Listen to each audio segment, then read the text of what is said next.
What factors contributed to Bruce Lee's immense success in America? How did the cultural, historical, and socio-political environment of the West Coast shape his journey? What role did America's status as a cultural melting pot play in his rise to fame? How did San Francisco and the broader West Coast create a supportive atmosphere for him? Why was Hollywood, in particular, so pivotal in his career, and how did its liberal environment facilitate his breakthrough? Lastly, how did the progressive nature of the West Coast contrast with the racial segregation of the South, and what impact did this have on Bruce Lee's ability to succeed? Bruce Lee's success can be understood through a multifaceted lens, considering cultural, historical, and socio-political factors. His journey was significantly shaped by the liberal and progressive environment of the West Coast, which stood in stark contrast to the racial segregation prevalent in other parts of the United States, particularly the South. America, particularly in the mid-20th century, was a cultural melting pot that embraced diverse influences, including Asian martial arts, which Bruce Lee popularized. During the 1960s and 1970s, there was a growing fascination with Asian culture and martial arts. Bruce Lee's charisma and philosophy resonated with a generation interested in exploring new ideas and cultures. The U.S. had a robust entertainment industry that provided opportunities for talent from various backgrounds to showcase their skills. America's economic prosperity post-World War II created an environment where new forms of entertainment could thrive, and there was a market for Bruce Lee's unique blend of philosophy, martial arts, and charisma. San Francisco and the West Coast were primary entry points for Asian immigrants. The Chinese Exclusion Act was repealed in 1943, leading to an increase in Chinese immigration to the West Coast, where established communities already existed. San Francisco, with its large Chinese American community, provided Bruce Lee with a supportive environment that was more accepting of his heritage. The West Coast, particularly California, had a vibrant martial arts culture. Bruce Lee opened his first martial arts school in Seattle and later in Oakland and Los Angeles, where there was a receptive audience for his teachings.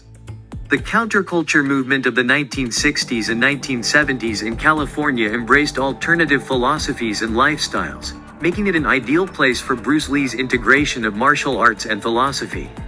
Early film industry pioneers moved from the East Coast to the West Coast in the early 20th century due to better weather, diverse landscapes, and the need to evade Edison's patent enforcement on motion picture technology. By the time Bruce Lee began his career, Hollywood was well established as the center of the American film industry, offering unparalleled opportunities for exposure and success.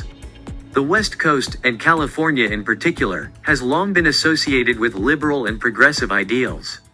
This environment fostered creativity and innovation, attracting individuals who challenged the status quo, including Bruce Lee.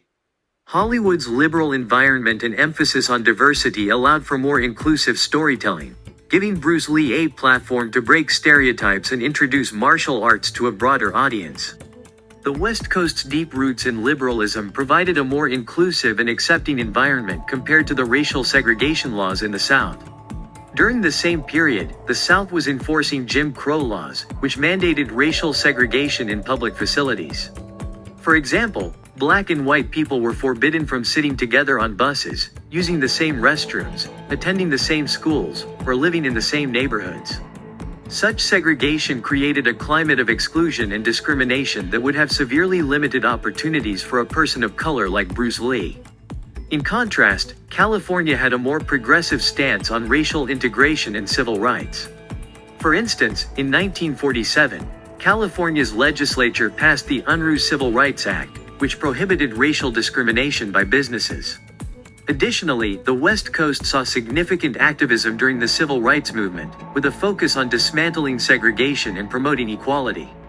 This progressive backdrop was crucial for Bruce Lee's success, allowing him to thrive in a society that valued diversity and innovation. The West Coast is home to many prestigious universities that have been influential in spreading liberal ideas and cultural trends.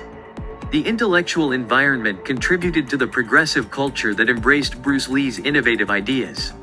While much of the rest of the country, especially the South, was still grappling with racial segregation, the West Coast's deep roots in liberalism provided a more inclusive and accepting environment.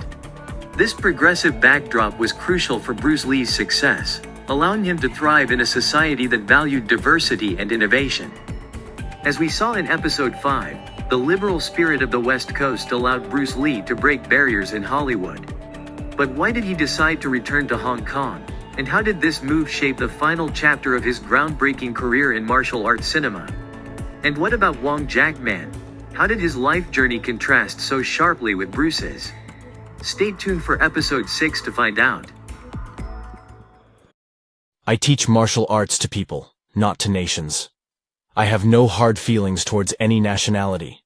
I believe that martial arts is one of the ways to develop true harmony among people, not only in the martial arts field but in life as well.